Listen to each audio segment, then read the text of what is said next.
सबसे पहले वही परमेश्वर है। इस बात को आगे कहते हैं, समस्त देवताओं में अग्नि, वायु, इंद्र को ही परम श्रेष्ठ माना गया है। सब देवताओं में अग्नि, वायु और इंद्र, इनको परम श्रेष्ठ कहा गया है, क्योंकि इन्हीं तीनों ने ब्रह्म का संस्पर्श प्राप्त किया है। परब्रह्म परमात्मा के दर्शन का, उनका परिचय प्राप्त करने के प्रयत्न में प्रवृत्त होने का और उनके साथ वार्तालाप का सौभाग्य उन्हीं को प्राप्त हुआ। और उन्होंने ही सबसे पहले इस सत्य को समझा कि हम लोगों ने जिनका दर्शन प्राप्त किया है, जिनसे वार्तालाप किया है और जिनकी शक्ति से असुरों पर विजय प्राप्त की है, वे साक्षात पूर्ण ब्रह्म परमात्मा है।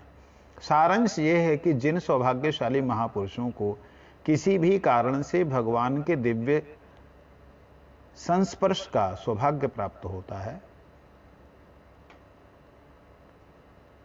उनके दर्शन, स्पर्श और उनके साथ सदालाप का सुअवसर प्राप्त होता है, उनकी महिमा इस मंत्र में इंद्र आदि देवताओं के उदाहरण के द्वारा दी गई है। कहते हैं यहां इंद्र आदि देवताओं को किसी भी तरीके से भगवान का जो दर्शन प्राप्त हुआ वो अति ही सौभाग्यशाली हैं और देवी देवताओं से श्रेष्ठ हैं। कल हम एक चिंतन कर रहे थे जो कि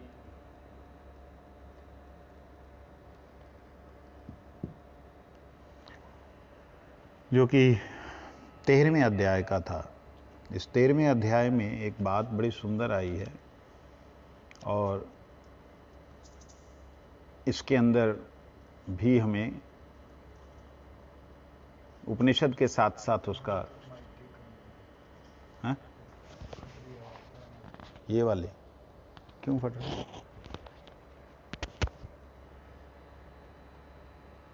तो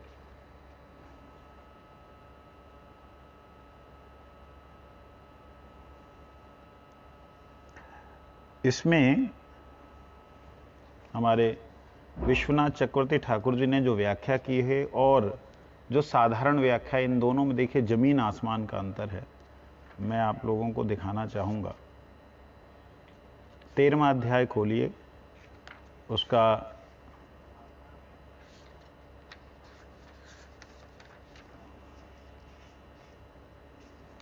13वें अध्याय का, इसमें पहला है ये भगवत गीता जो गोरखपुर वालों की पहला श्लोक है। इदम शरीरम कौन्तेय क्षेत्रम इत्यभिधीयते एतत् यो वेति तम प्राहु क्षेत्रज्ञ इति तद्विदः। कहते हैं हे अर्जुन, यह शरीर क्षेत्र के नाम से जाना जाता है और इसको जो जानता है वो क्षेत्रज्ञ के नाम से जाना जाता है। क्षेत्रज्ञ चापि माम विद्धि सर्व क्षेत्रेषु भारत। क्षेत्र क्षेत्रज्ञो ज्ञानम तद ज्ञानम मतम पर मतम मम। अब यहां पे जो गीता प्रेस गोरखपुर से निकली हुई भगवत गीता है, उसके अंदर जो व्याख्या है बड़ी विचित्र व्याख्या लगी मुझे। वो आप लोगों को देखनी चाहिए उसमें क्या लिखा है। हे अर्जुन, दूसरे श्लोक की व्याख्या में, हे अर्जुन, तू सब क्षेत्रों में क्षेत्रज्ञ अर्थात जीव आत्मा भी मुझे ही जान।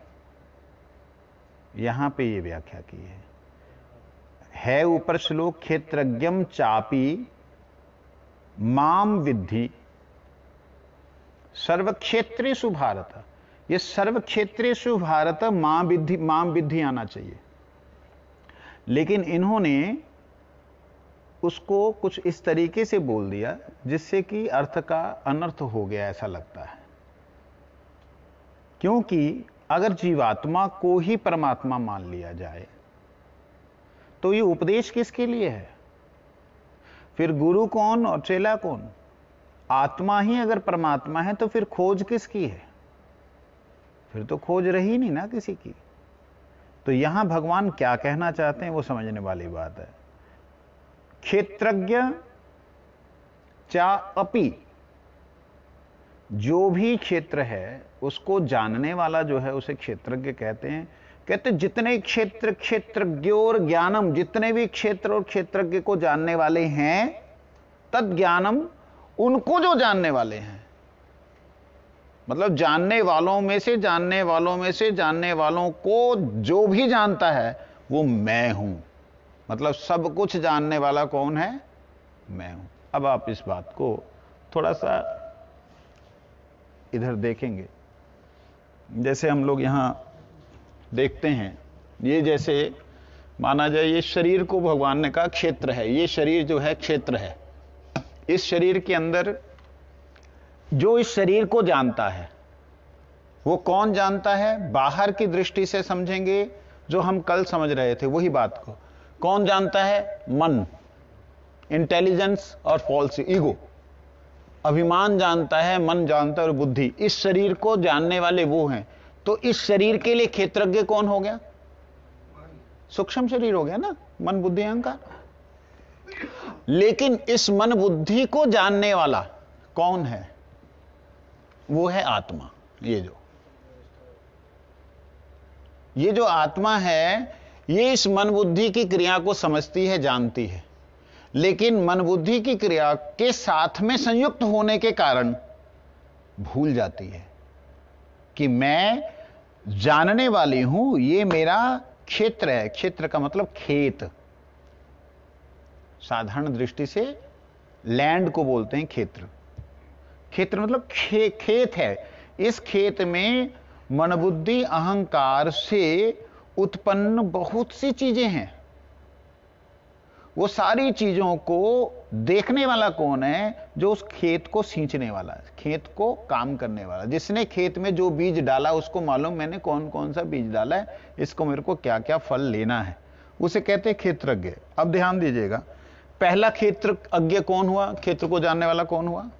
मन, फिर बुद्धि, अहंकार। ठीक है।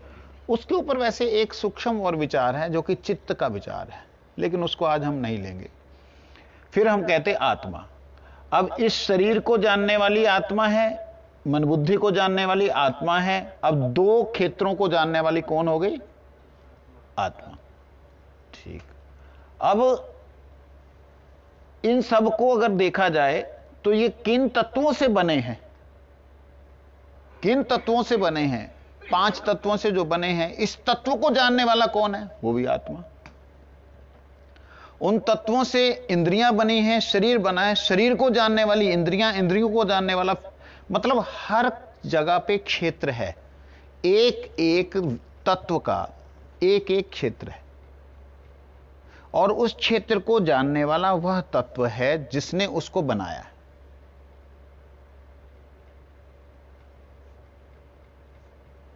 जैसे पवन, हवा, हवा में ये सारा शरीर है, हवा इसमें भी है। हवा को हमने नहीं बनाया, हवा ने इस शरीर को बनाया। जहां हवा इस शरीर के अंदर और बाहर है, आकाश इस शरीर के अंदर और बाहर है। तो देखा जाए एक आकाश को हम समझ सकते हैं और एक आकाश को हम समझ नहीं सकते। तो एक जगह हम आकाश के लिए क्षेत्रज्ञ हुए और एक जगह हम आकाश के लिए क्षेत्रज्ञ नहीं हुए। बात समझे? एक जगह आकाश के लिए हम क्षेत्र हुए, एक जगह नहीं। कहां पे हम आकाश को जानने वाले हुए जी? किस क्षेत्र में जानने वाले हुए? आकाश के बारे में कि भी आकाश शून्य को कहते हैं, जहां पे तरंगों का आवागमन होता है। इतना ही तो हम जानते हैं। क्या आकाश को वास्तविकता में हम जान पाए? नहीं जान पाए। तो क्या हम वास्तविकता में आकाश के लिए क्षेत्रज्ञ हुए? बोलिए। अच्छा जी, जल को हम जानते हैं, उसको देख सकते ना, इसलिए जानते हैं। अच्छा, जल को जानते हो, जल के बारे में क्या जानते हो जी? जल ऐसे ऐसे तत्वों से बना। अच्छा ठीक है, उसके बारे में क्या जानते हो? जल में अग्नि है, क्या देख पा रहे हो? जल में हवा है, क्या देख पा रहे हो? जल में आकाश है, क्या देख पा रहे हो? नहीं। तो जल के बारे में क्या जाना तुमने? इसलिए हम जल के बारे में एक क्षेत्र तक जानते हैं, उसके आगे नहीं जानते। बड़ा सूक्ष्म विचार है, इस बात को थोड़ा हम लोग विचार से देखेंगे, समझेंगे। ऐसे ही पृथ्वी है, हम पृथ्वी को जानते हैं जी, पृथ्वी में गंध होती है, पृथ्वी से ही सारी सुगंध फैलती, दुर्गंध फैलती, पृथ्वी ही एक कारण है गंध का। ठीक है, आप जान गए पृथ्वी को। पृथ्वी को क्या जान गए? क्या पृथ्वी में आग है, इस बात को जाना? पृथ्वी में आग है, इस बात को जाना? आग है पृथ्वी में? कहते होगी। पृथ्वी में जल है, जाना? हवा है, जाना? जो पांचों तत्व हैं वो पृथ्वी के अंदर हैं, मतलब पृथ्वी को लेकर के चारों तत्व और पांचों तत्व पृथ्वी के अंदर है। क्या हमने जाना? नहीं। लेकिन हम जितना जानते हैं उतने हम क्षेत्रज्ञ हैं। तो यहां पर इस द्वितीय श्लोक में भगवान जो कहना चाह रहे थे, वो क्या कहना चाह रहे हैं कि हे अर्जुन, ये शरीर को क्षेत्र कहा है, इस शरीर को क्षेत्र कहा है, इस शरीर को जानने वाला जो है वो क्षेत्रज्ञ है। ये जो जानता है वो कहते वास्तविकता में जानता। एतत् यो वेति तम प्राहु क्षेत्रज्ञम इति तद्विदा। इसको क्षेत्र जानने वाला, इस शरीर को मैदान समझने वाला जो वास्तविकता में है, वही, उसी को तुम समझो कि वो क्षेत्रज्ञ है, वो क्षेत्र को जानता है। लेकिन हैरानगी की बात है, हम अपने शरीर को भी नहीं जानते। लेकिन हमें अब यहां पे भगवान क्षेत्रज्ञ दे दिया, भगवान ने उपाधि, लेकिन वास्तविकता में देखा जाए हम अपने शरीर को भी नहीं जानते। कैसे नहीं जानते? प्रैक्टिकल। आप चाहते हैं कि आपको कोई बीमारी हो? कोई नहीं चाहता। सिर दर्द हो? नहीं चाहता। सिर दर्द होने पे हमें पता ही नहीं लगता हुआ क्यों है।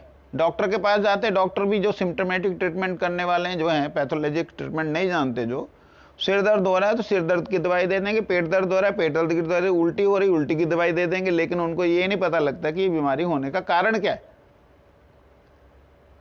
वो भी एक अंदाजे से ही क्रिया करते हैं।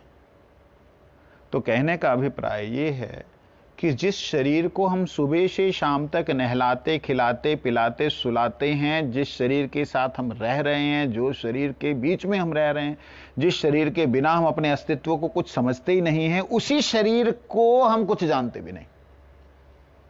भगवान कहते हैं मैंने तुम्हें उसके लिए क्षेत्रज्ञ कह दिया, तुम जानने वाले हो, इतना बोल दिया।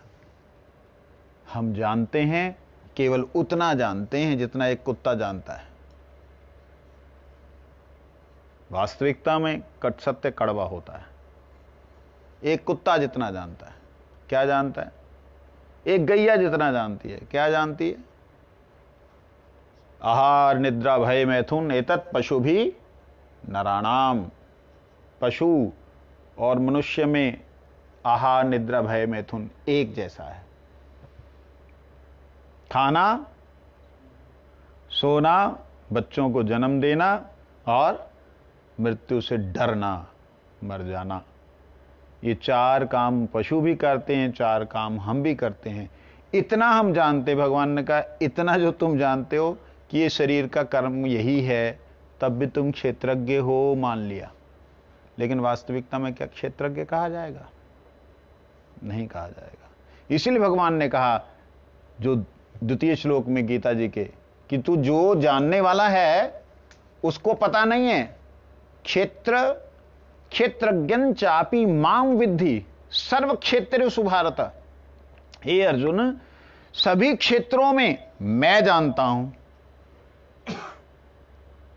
और सभी क्षेत्रज्ञों को मैं जानता हूं। भगवान बड़ा अद्भुत एक विषय कह रहे हैं। कहते सभी क्षेत्रों को भी मैं जानता हूं, सभी क्षेत्रज्ञों को भी मैं जानता हूं। हम शरीर को भी नहीं जानते। वास्तविकता में देखा जाए ये शरीर जो है, शरीर ने भी जितना कुछ जाना है, जैसे भी गर्म हवा, ठंडी हवा, पानी, ये वो जितना कुछ शरीर ने जाना, स्पर्श करके, देख करके, सुन करके, जितना कुछ जाना, वास्तविकता में कुछ भी नहीं जाना। लेकिन जितना नहीं जाना वो भी भगवान जानते हैं।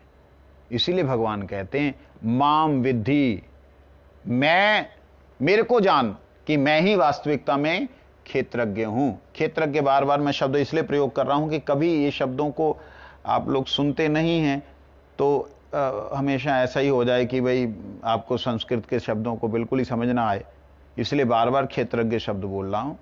क्षेत्र को जानने वाला, खेती करने वाला, किसान यूं कह ले। आगे भगवान कहते हैं क्षेत्र क्षेत्रज्ञ ज्ञानम, क्षेत्र और क्षेत्रज्ञ का जो ज्ञान है, और उसके बाद यत तत् ज्ञानम मतम ममा, और उसके ऊपर का भी जो ज्ञान है वो मेरा मत है। अब ऊपर का ज्ञान क्या है? अच्छा, इसके विषय में भगवान ने आगे इसके अंदर बड़ा ही सुंदर विस्तार के साथ वर्णन किया है। जो वर्णन किया है मैं एक एक श्लोक के साथ में जाना चाहूंगा। उसका कारण यह है कि अगर हम इसको जान पाए शरीर को, तो हम शरीर को अपने हिसाब से भी चला सकते हैं। आप देखिए, कई कई महापुरुषों को आपने देखा होगा कि वो लोग रोग को स्वीकार करते हैं, रोग के अधीन नहीं होते। एक राधा कुंड में संत रहते थे, उनकी तबीयत बहुत खराब हुई। अनंत दास बाबा जी महाराज से पहले थे एक नित्यानंद दास, ऐसा कुछ नाम था। नित्यानंद त्रयोदशी के दिन उनकी तबीयत बहुत खराब, मतलब इतनी खराब कि हर 2-3 मिनट के बाद में उन्हें इस बिस्तर से उस बिस्तर पे लेटाना पड़ता था। उसको साफ किया, प्लास्टिक का उसमें पॉलिथीन बिछा रखा है, और उसको जब उसमें तबीयत खराब हुई फिर इधर डाल दे, इतनी तबीयत खराब थी। हमारे एक गुरु वर्ग, उनका नाम गुलाटी जी,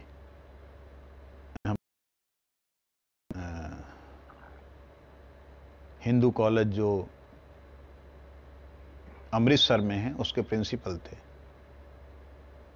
तो वो जो है यहां आए हुए थे, उन्होंने देखा, वो वैद्य हैं, वो मतलब उनका वैद्य खाना, उनके दवाई खाना है, दवाइयां बनाते। उन्होंने कहा भाई देखो, महाराज जी को आप ये दवाई दे दो, ठीक हो जाएंगे, कभी इधर कभी उधर कभी इधर। वो कहते अच्छा आप चुप रहे ना, लीला है लीला। कहते क्या लीला यार? मैंने सोचा क्या बोलूं, बाबा जी लोग हैं, संत लोग हैं। वो कहते लीला ठीक है, लीला में खाना पीना भी तो होता है, आप ये दे दो दवाई। कहते आप चुप रहिए ना, लीला।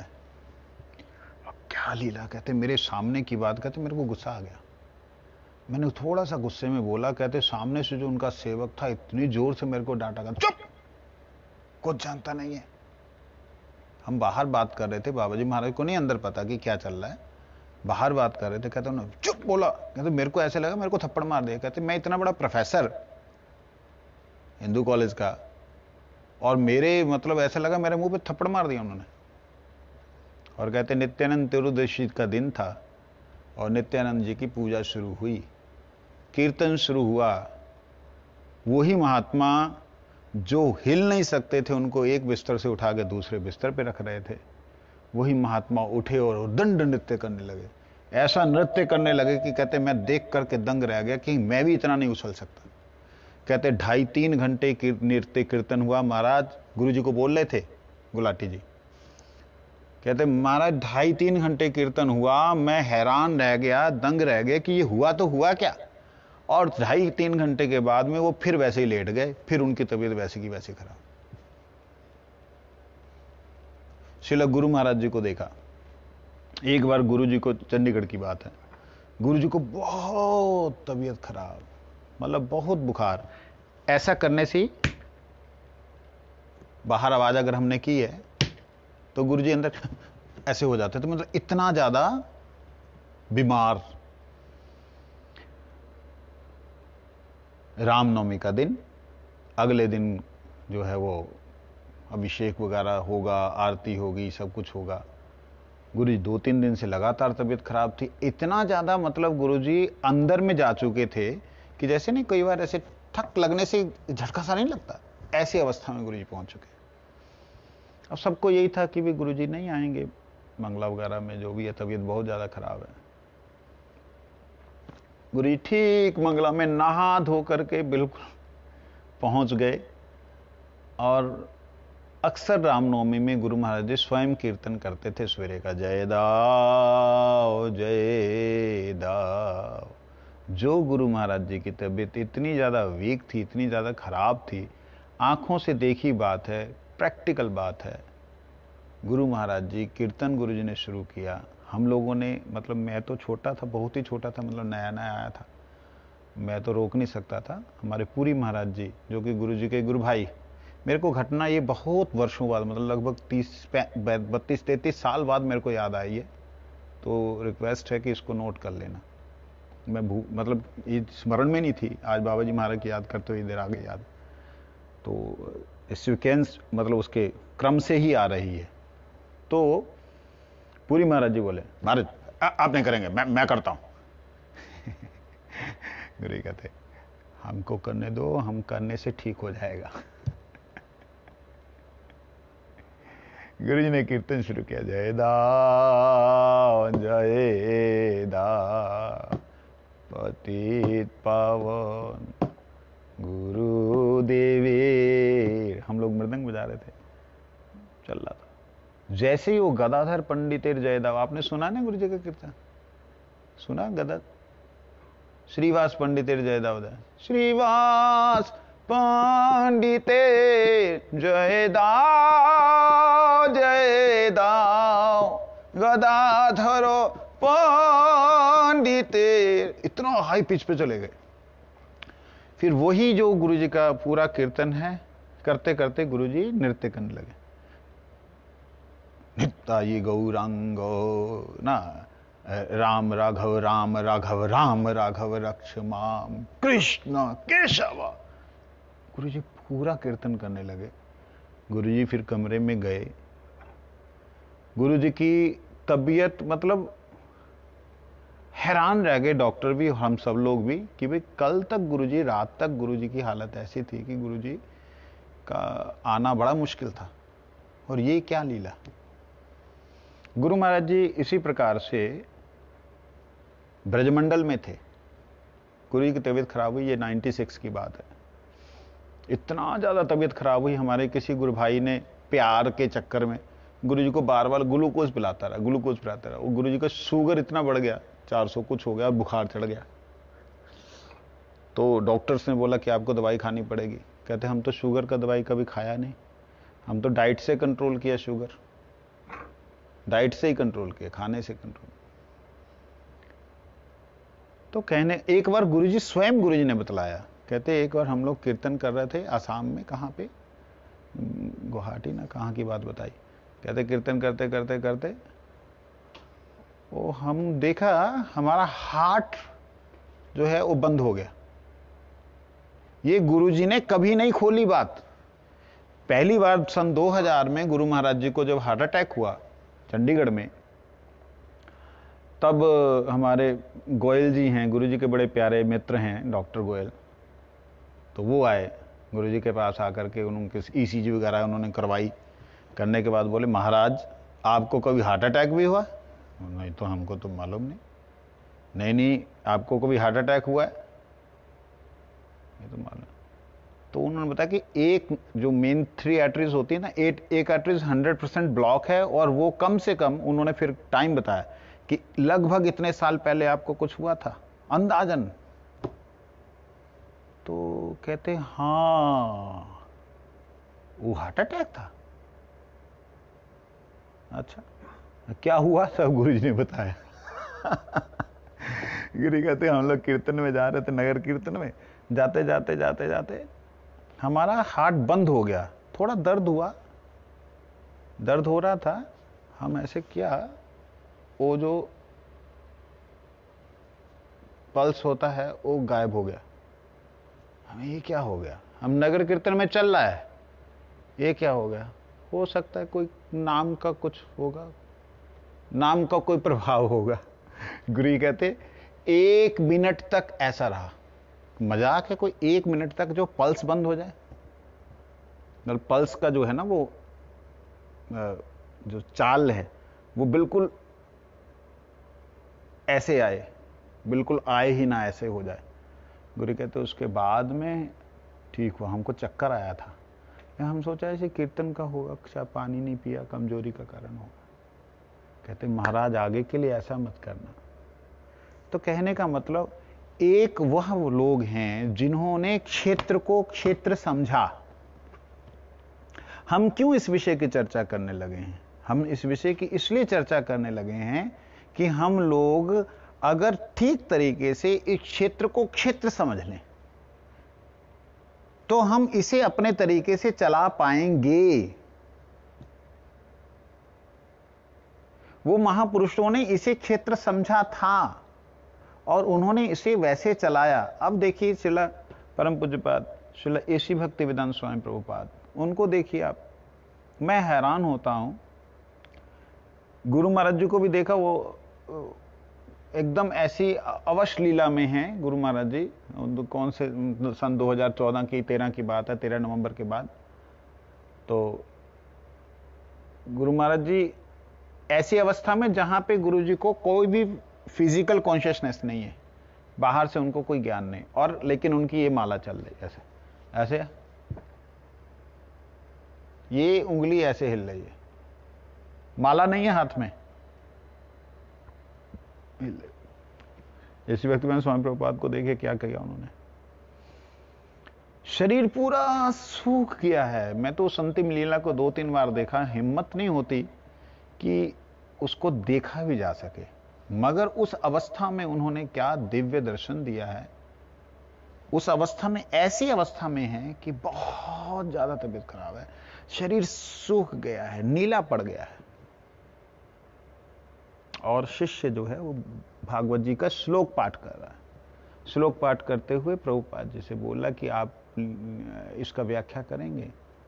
तो वो अज्ञान अवस्था में, अनकॉन्शियस अवस्था में वो उत्तर दे रहे हैं, जवाब दे रहे हैं, और जो एक तुरीय अवस्था में बैठे हुई अवस्था, इसको तुरीय कहते हैं, समाधि से ऊपर की अवस्था होती तुरीय। तुरीय अवस्था में बैठे हुए वहां से वो उत्तर दे रहे हैं, उनको शरीर का कोई आभास ही नहीं है। मतलब शरीर शरीर है, ये उनको पूरी तरह ज्ञान होने के नाते शरीर में कोई आसक्ति नहीं है, क्षेत्र की तरह उसे यूज कर रहे हैं। वो नहीं भी यूज कर सकते थे, शिलापुरी गोस्वामी, संत गोस्वामी महाराज की तरह अंतर्ध्यान लीला भी कर सकते थे, 7-8 साल जो है पूरी तरह बिना मौन लगातार रहे, किसी से बात नहीं की, ऐसा भी रह सकते थे, वो भी एक समाधि की बात है। लेकिन उन्होंने ऐसी लीला करके दिखलाई, अद्भुत लीला, कि जो दिखने में नहीं मिलती। शरीर में जान नहीं है, लेकिन शरीर को माइक की तरह यूज कर रहे हैं, बॉक्स की तरह, शरीर के द्वारा केवल बोल रहे हैं।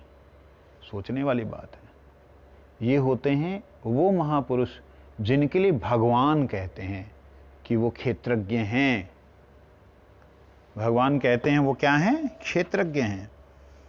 कहते तथा क्षेत्र यच्च यादृक् च यद विकारी यतश्च स च यो यत् प्रभावस्य तत् समासेन मे शृणु।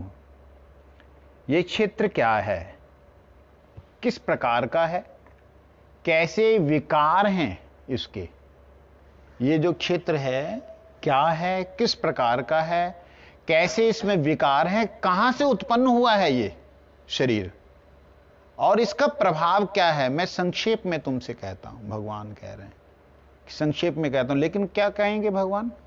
देखिए कितनी बड़ी बात भगवान ने कही। ऋषि भीर बहुधा गीतम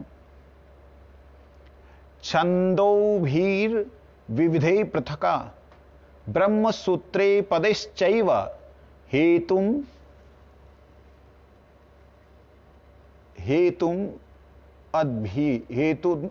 तद्भी विनिश्चिते।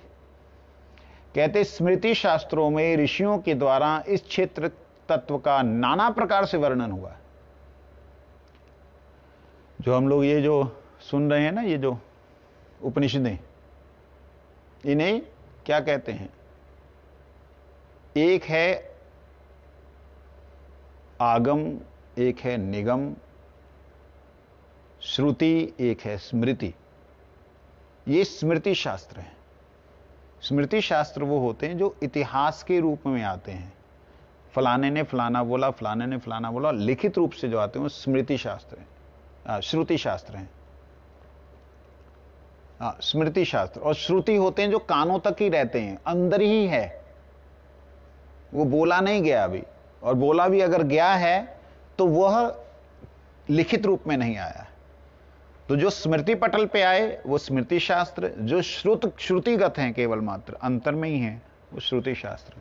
तो इन स्मृति शास्त्रों में नाना प्रकार से इस क्षेत्र के बारे में वर्णन आया है, और फिर कहते वेद वाक्यों के द्वारा अलग अलग वर्णन हुआ है, एवं ब्रह्म सूत्रों अर्थात वेदांत सूत्रों के द्वारा युक्ति युक्त निश्चित सिद्धांत का भी वर्णन हुआ है। तो इस विषय को हम लोग कैसे समझेंगे, कैसे ये शरीर बना? कई लोग मेरे को बोलते हैं ये सब तो फालतू की बात करते हैं, आप महाराज प्रेम की बात करो ठाकुर जी के साथ में, ये सब ज्ञान की बातें क्या करनी।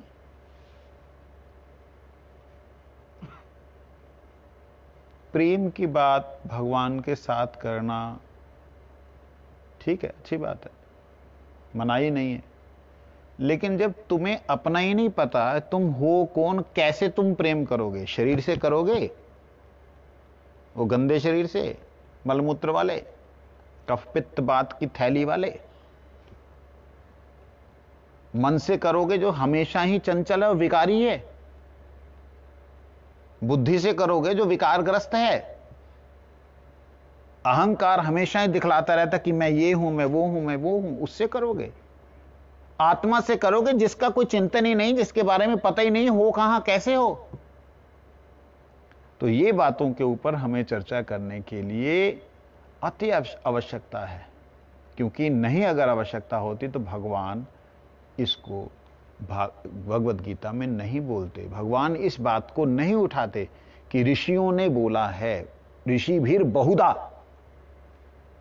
बहुत ऋषियों ने गीतम बोला है, गीता मतलब बोलना, गान करना बोला है।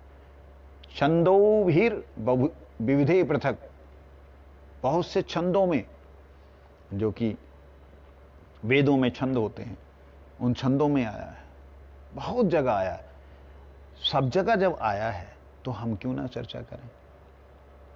क्या हम जानना नहीं चाहेंगे कि अगर इसके अंदर जल तत्व बढ़ गया है, इसके अंदर हवा भर गई है, कहीं दर्द हो रहा है हवा का, तो उसको जो है हम बैठे बैठे ही उसके साथ में खेल करें और वो निकल जाए। जल भर गया है कहीं पे हमारे शरीर में, तो जल के साथ में हम खेल करें, खेल खेल में जल निकल जाए। क्योंकि अगर आप क्षेत्रज्ञ होगे, अब अगर आप क्षेत्र को जानोगे तभी तो क्षेत्र में से निकालोगे। क्यों जी? को जी यही साधना रहेगी, फिर यही शरीर से ये बीमारी निकाल, वो बीमारी ठीक कर, ये क्या साधना रहेगी? नहीं, ये साधना नहीं है, साधना में सहायक है। क्योंकि जब बीमारियां होती हैं, व्यक्ति कोई बड़े से बड़ा व्यक्ति भी क्यों ना हो, वो व्यक्ति उस बीमारी के कारण थोड़ा परेशान हो जाता है। केवल महापुरुषों की बात छोड़ दें, वो तो बीमारी को ग्रहण करते हैं। मैं एक दिन बोला, कुछ लोग मेरे विरोध में बोलने लगे। मैंने पढ़ा था, प्रभुपाद जी की वाणी थी, भक्ति सिद्धांत सरस्वती गोस्वामी ठाकुर प्रभुपाद की। वो कहते हैं कि जो शिष्य हैं, उन शिष्यों के जो कर्म हैं, जब गुरु के चरणों में समर्पित होता है, उनके जितने पाप कर्म हैं वो गुरु लेते हैं। दायित्व तो होता है गुरु का लेने का। जब संकल्प कराते हैं तो गुरु को ले लेते हैं, और वह अगर गुरु अपनी मतलब वो सद अवस्था में नहीं पहुंचा तो उसको सारे के सारे भोगने पड़ते हैं। वो भोगने पड़ते हैं। क्यों? लिए हैं उसने, संकल्प के द्वारा लिए हैं, और लेने से उसे जब भोगना पड़ता है, तो अगर वो क्षेत्रज्ञ ऋषि होगा, क्षेत्र को जानने वाला होगा, तो वो अपने अंदर से उन सारे के सारे कर्मों को, पाप जो लिए हैं, उनको निकाल सकता है।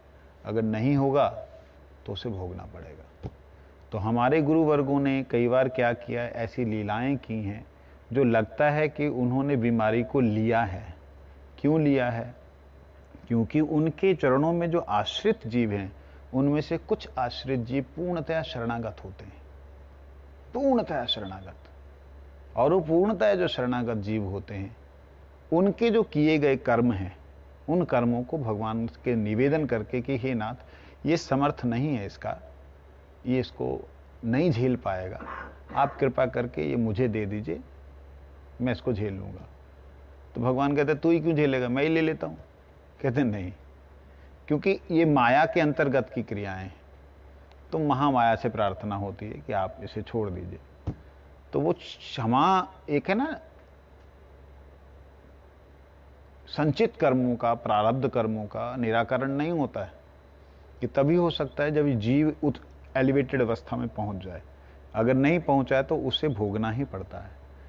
शरणागत होने के बाद अगर कोई जीव, जैसे मैं गुरुदेव के चरणों में पूर्ण समर्पण, अगर अंतरात्मा से समर्पण मैंने कर दिया, तो मेरी जिम्मेवारी तो गुरु जी ने ले ली। लेकिन अगर समर्पण करने के बाद फिर मैं मुख मोड़ करके विषयों की तरफ ध्यान देता हूं, फिर उसकी जिम्मेवारी उनकी नहीं है। वहां गुरु अवज्ञा रूपी अपराध सिर पे होता है, उसको खुद भोगना पड़ता है। तो महापुरुषों का शरीर के साथ खेलना, मतलब विकारों को लेना अलग है, और हम लोगों का लेना अलग है। हम लोग अगर चाहते हैं कि हाँ, इस शरीर को हम अपने अनुसार चला सकें, मन को अपने अनुसार चला सकें, तब हमें करना क्या होगा, इस विषय को अच्छी तरह से जानना पड़ेगा। कैसे जानना होगा, वो बात हम कल श्रवण कर रहे थे। इस विषय के साथ साथ हमको फिर 5 तत्वों के बारे में जानना होगा। यहां बोलते हैं महाभूतांश अहंकारो बुद्धिर अव्यक्तमेव च इंद्रियाणि दशेकांच पंच च इंद्रिय गोचरा। इस प्रकार से भगवान ने इसमें सारे का सारा वर्णन किया है, कैसे हम फंसे हैं, कैसे हम निकल सकते हैं इस विषय का, इसमें चर्चा है। कल इस विषय में हम लोग विस्तार से चर्चा करेंगे। किसी का कोई क्वेश्चन है? अभी समय है।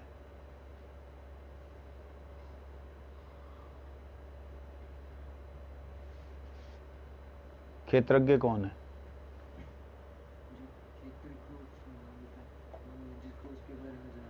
जानकारी होती है, ठीक है। इस शरीर का क्षेत्रज्ञ कौन है? मन क्षेत्र है कि नहीं है? मन क्षेत्र है, मन क्षेत्रज्ञ भी है, क्षेत्र भी है, क्षेत्र नहीं है। मन क्षेत्र भी है, क्षेत्रज्ञ भी है। शरीर क्षेत्र है और क्षेत्रज्ञ है कि नहीं? नहीं है।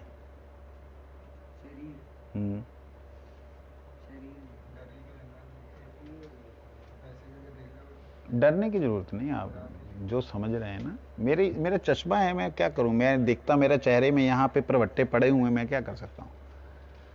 तो उसका कोई दोष नहीं लीजिए कि भी मैं ऐसा देख रहा हूं। मेरा देखने का, अब ये यहाँ पे मेरा ऐसे ना बट पड़ जाते हैं उसका कोई दोष नहीं। हाँ, शरीर क्षेत्रज्ञ है कि नहीं?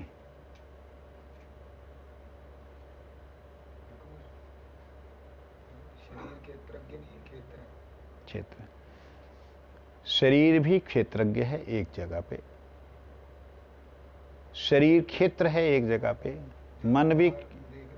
हाँ, शरीर जिस प्रकार से अग्नि, आकाश, जल, वायु इनको देखता है, स्थूल तत्व, अपने से स्थूल तत्व के लिए ये इंद्रियां, अपने से मोटी चीज के लिए ये इंद्रियां क्या हैं, उसको जानने वाली हैं। तो हर चीज क्षेत्र भी है, हर चीज क्षेत्र भी है और क्षेत्र भी। यहां तक कि आत्मा एक जगह पे तो सबको जानने वाली है, क्षेत्रज्ञ है, लेकिन आत्मा भी एक जगह जाके क्षेत्र बन जाती है। कहां बनती है क्षेत्र?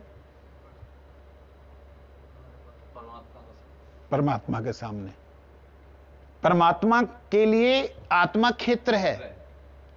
आत्मा एक मैदान की तरह है परमात्मा के लिए, आत्मा के साथ क्रीड़ा करता है, जैसे हम मैदान में। परमात्मा को जानने के लिए आत्मा कोशिश करती है, लेकिन परमात्मा को कभी नहीं जान पाती। वो जितना जानती, जितना उसका समर्थ है उतना जानती। पर विषय तो है ना, जानने का विषय तो जानने का विषय होने पर भी जिसे जाना ना जा सके उसके आगे उसके अधीन ही रहेगा वो। बिना जाने कैसे भक्ति होगी? हैं? विषय मतलब क्षेत्रज्ञ का अर्थ है जिसको जाना जाए। क्षेत्रज्ञ जानने वाली वस्तु। जब हम बोलते हैं तो ब्रह्म जिज्ञासा, तो उसकी जिज्ञासा करो, इसका मतलब ये इसको अब जानो। तो जब जानने की बात आती है तो वो क्षेत्रज्ञ भी हुआ ना। वो तो क्षेत्रज्ञ है, क्षेत्र नहीं है वो। सॉरी, क्षेत्र हुआ ना, क्षेत्र हुआ ना और तीसरा वो क्षेत्र नहीं, विषय हुआ। एक होता है विषय को जानना, एक होता है क्षेत्र को जानना। क्षेत्र होता है लिमिट में आ जाएगा। हाँ, क्षेत्र लिमिट में आता है, और विषय है जो है वो लिमिट में नहीं होता, असीमित हो सकता है। विषय भी लिमिटेड हो सकता है, लेकिन वो असीमित विषय है जिसको तुम जानो, वहां पे बात आई। वो भी तो ससीम हो जाता है। क्या? कौन? असीम। कौन असीम ससीम कैसे हो जाता है? के आगे भक्त के आगे क्या ससीम हो जाता है? स्वयं को ससीम कर लेता है क्या? तभी तो भक्त जान पाता है। स्वयं को कर लेता है नहीं, होता नहीं है। वो तो है ही है, जब असीम है तो ना वो है ससीम, ससीम का मतलब लिमिट में, ना वो लिमिट में है ना लिमिट में होता है। वो करता है केवल मात्र वो भक्त को सुख देने के लिए। तत्व से भी नहीं बोला जाएगा, वैसे भी सुख देने के लिए, लेकिन भक्त भी पूर्ण सुख नहीं ले पाता है। इसलिए उसकी लिमिट है भक्त की, सुख प्राप्त करने की और देने की, क्योंकि भक्त अपने रस के अनुसार ही केवल मात्र उतना ही सुख दे पाता है, उतना ही सुख ले पाता है।